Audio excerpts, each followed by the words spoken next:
All right, it's time to do orphaned rails. Now, orphan rails. We've got in any switch, especially this one because there's plastic rail joiners on every end. And that means if we connect on power somewhere, we could end up with some orphaned rails. The first orphan rail would be this guy. He's a red. Because this is the direction it's going to face. It's going to go that way. So this is a red rail. All right, this is the red rail. That's the red rail. All right. Orphaned. Because it's gapped now. As you can see, I've cut the gaps. And that rail is gapped. So if I was just to plug in some rail joiners over here and power this and plastic rail joiners over here, this rail would have no power. So we got to wire him to some power. So this rail here is also a red. So now, as you can see, I have taken a wire from this PC board tie, and I wired it to this PC board tie, which is in the gap for this rail. So now, if this rail has power, this rail has power. If this one has power, that one has power. That one's solved. Okay. The other orphaned rail would be this guy. And this is the black rail, one farthest from us. Okay. If I put, okay, so here's the black rail. Wire from this rail's PC board to this rail's PC board. So if this has power, that has power. If this has power, that has power. All right, everybody's got power now. So everybody's powered, and all the gaps are cut and all the ties.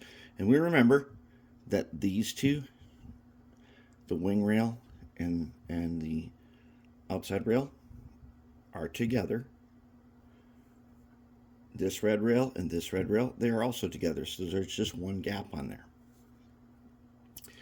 But these wires, I always feel these are critical whether you need it or not. Even if it's going to be powered rail joiners here, here, and everywhere, I always wire the orphan rails together, because now if I connect power to this, we should be able to test this on the bench top. And we're going to be doing that in a little while. But I have also marked, I took it over to the spot where it's going in, and I have marked where I'm putting feeders on this beforehand. And so I've marked this tie with red, because I'm going to put a feeder here on the tie.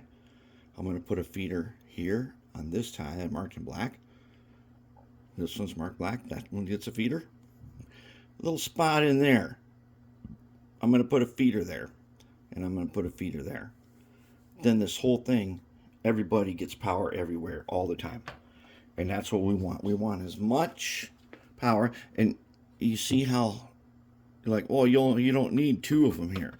But remember the two resistor problem. The more pathways we make, the less resistance the whole system has. And that makes the resistance on this rail less each time I add a feeder somewhere. It's like there's two reds here, right? You think, oh, you don't need that many. You only need one. Or you need none if it's not plastic rail joiners. No, add more. This is a very important piece. It goes in a very important spot. So it's going to get max power with the least amount of resistance possible. And that's what we want. And that's where we're at. And pretty quick here, we're going to be ready to, well, we got to clean it. We got to clean it, and we're going to use some acetone and some baking soda. I'm going to clean it up just like I did before, so I won't show that again. But for those of you that don't know, acetone neutralizes all this acid paste we've used everywhere. So I'm going to paint this thing with acetone all over, and then I'm going to go wash it in cold water. Wash it in cold, remember this, with dish soap, and scrub it all up and whatnot. And then I'm going to baking soda the whole thing. Then I'm going to wash it again in cold water and dish soap and get this thing all ready. And when we got this thing ready and we put in our wood ties, we're going to go ahead. We're going to paint it by hand. That last one we did turned out so nicely painted by hand.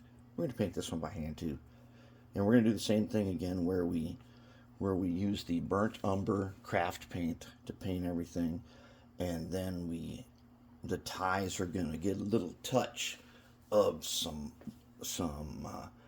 oil paint, that black oil paint that's been diluted with odorless mineral spirits to kind of stain the ties a little bit. It should look really good, just like the other one did.